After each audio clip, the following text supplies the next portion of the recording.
Okay. నమస్తే sir. పేరు sir? Gopinath. Sir ఇప్పుడు ఇక్కడ భారతదేశంలో మనకి వార్ జోన్ లెక్క తయారైంది. పహల్గామ్ అటాక్ జరుగుతుంది. ఈ పహల్గామ్ అటాక్ అనేది ఎలా ఉంది? ఎలా భావిస్తుంది? తిరుగుబంద చర్యగా భావిస్తారా? లేకపోతే ఎలా భావిస్తారు? అది ఖచ్చితంగా ప్రతిబంధ చర్యే. దాంట్లో ఈవెన్ చిన్న పిల్లోడిని అడిగినా చెప్తాడు. ఎందుకంటే నార్మల్ సివిలియన్స్ ని అటాక్ చేయడం అనేది అసలు చాలా ఎలా భావించాలంటే చాలా సిగ్గులేని జనంగా భావించాలి. ఎందుకంటే నిజమైన వీళ్ళకైతే వచ్చి యుద్ధం ప్రకటించుకొని యుద్ధం చేయాలి, కానీ ఇలా సివిలియన్స్ చంపడం వల్ల అనవసరమైన రచ్చ. ఇండియా ఆల్రెడీ డెవలపింగ్ స్టేజ్ లో ఉంది, మంచి కంట్రీగా. సో దీన్ని ఓరవలేక ఇట్లాంటి కంట్రీస్ అన్ని కూడా పాకిస్తాన్ అనేసి, చైనా అనేసి, ఇవన్నీ కూడా మన కంట్రీ మీద అటాక్ చేసి మన ఎకనామికల్ గా మనం డౌన్ చేయాలని చాలా ట్రై చేస్తాం. అయితే దీంట్లో మనం వార్ చేయడం అనేది ఇంపార్టెంట్ కాదు. మనకు వార్ చేయడం వల్ల కూడా మనకి చాలా నష్టాలు జరిగే అవకాశాలు చాలా ఉన్నాయి. స్లోగా దాన్ని మిగతా కంట్రీస్ ని ఏవైతే మనకి యాంటీ ఉన్నాయో వాటిని ఎకనామికల్ గా డౌన్ చేయడానికి చూడాలి తప్పితే వార్ చేసి అనవసరంగా టైం వేస్ట్ చేసుకుని మన దగ్గర ఉన్న ఏవైతే వెపన్స్ కావచ్చు, లేకపోతే ఏవైనా మనీ కావచ్చు, ఇవన్నీ డిప్లీట్ అవడం తప్పితే ఆ కంట్రీ వల్ల మనకి ఉపయోగం లేదు. ఎందుకంటే పాకిస్తాన్ అనేది ఒక థర్డ్ వరల్డ్ చీప్ కంట్రీ. దాన్ని మనం ఫోకస్ చేసుకొని ఫైట్ చేయడం అనేది వేస్ట్. దాన్ని మనం ఎలా అంటే ఇప్పుడు చాణక్యుడు అన్నట్టు కండబలం కంటే బుద్ధిబలం అనేది చాలా ఇంపార్టెంట్. సో ఇలాంటి చోట, ఎందుకంటే ఆ కంట్రీ పాకిస్తాన్ ఉన్నది కూడా న్యూక్లియర్ వెపన్స్ కలిగిన కంట్రీ, అది కూడా మినిమం. సో అది అన్నెసరీగా దాన్ని రేపు న్యూక్లియర్ గా వార్ గా వెళ్ళిపోయి దాని థర్డ్ వరల్డ్ వార్ గా స్టార్ట్ అయ్యే అవకాశాలు చాలా ఉన్నాయి. సో మన ఇండియన్ గవర్నమెంట్ కూడా దాని గురించి ఆలోచించి స్టెప్ బై స్టెప్ తీసుకోవాలనేది. అంటే ఇప్పుడు ఆల్రెడీ ఆపరేషన్ సింధూర్ అనేది స్టార్ట్ అయింది. సో నా ఒపీనియన్ ఏంటంటే ఆల్రెడీ ఎక్స్పర్ట్స్ దానిపైన, అంటే మనకంటే ఎక్కువ ఆలోచించి దాన్ని ఎలా చేయాలనే వాళ్ళు చాలా మంది ఉన్నారు. బట్ నా ఒపీనియన్ ఏంటంటే ఇప్పుడు వార్ చేయడం అనేది కరెక్ట్ కాదు. ఎందుకంటే టైం కొంచెం, ఎందుకంటే ఆల్రెడీ పాకిస్తాన్ వాళ్ళ ఎకానమీ చాలా డౌన్ ఉంది, డిప్లీట్ అయిపోతుంది ఆటోమేటిక్ గా. They are taking their own graveyard.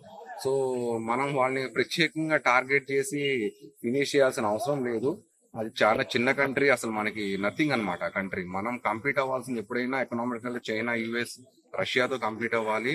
So నన్ను అడిగితే మాత్రం వాళ్ళు పహల్గామ్ చేసింది మాత్రం ఖచ్చితంగా అది పిరికిపంద చర్యే. దానికి మేము కూడా చాలా బాధపడ్డాం. సివిలియన్స్ మీద అటాక్ చేసి దాన్ని ఇంతవరకు ఇలా దేశాన్ని ఉక్కిరి బిక్కిరి చేసి ఇట్లా చేయడం అనేది కరెక్ట్ కాదు. బట్ మోడీ గారు కూడా దాన్ని తగ్గట్టుగా దాన్ని స్టెప్ బై స్టెప్ ఆలోచించి నెక్స్ట్ ఏం చేయాలనేది కూడా ఆలోచిస్తున్నారు. చాలా అంటే క్రిటికల్ స్టేజ్ లోనే ఆలోచిస్తున్నారు దాన్ని. బట్ నన్ను అడిగితే ఇప్పుడు వార్ చేయడం అనేది కరెక్ట్ కాదు.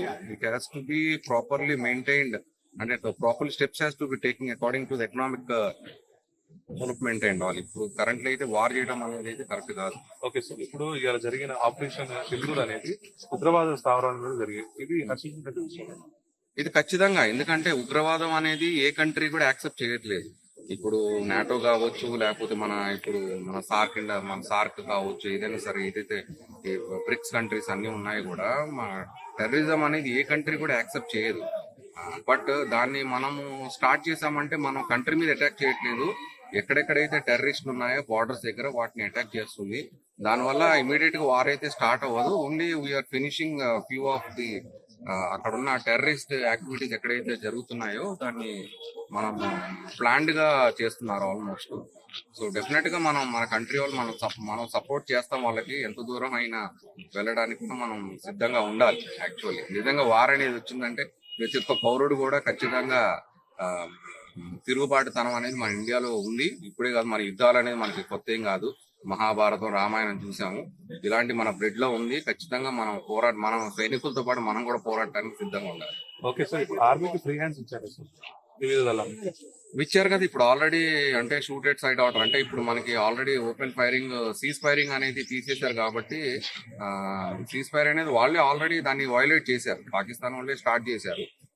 సో మన దగ్గర మాత్రం మనం తుపాకీలు పెట్టుకుంది దివాళీ కోసం కాదు కదా. ఖచ్చితంగా మనం కూడా ఆల్మోస్ట్ ఆ స్టేజ్కి వెళ్ళిపోయాము. మన దగ్గర కూడా చాలా అడ్వాన్స్డ్ వెపన్స్ ఉన్నాయి.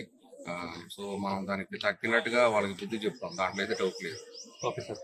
Thank you.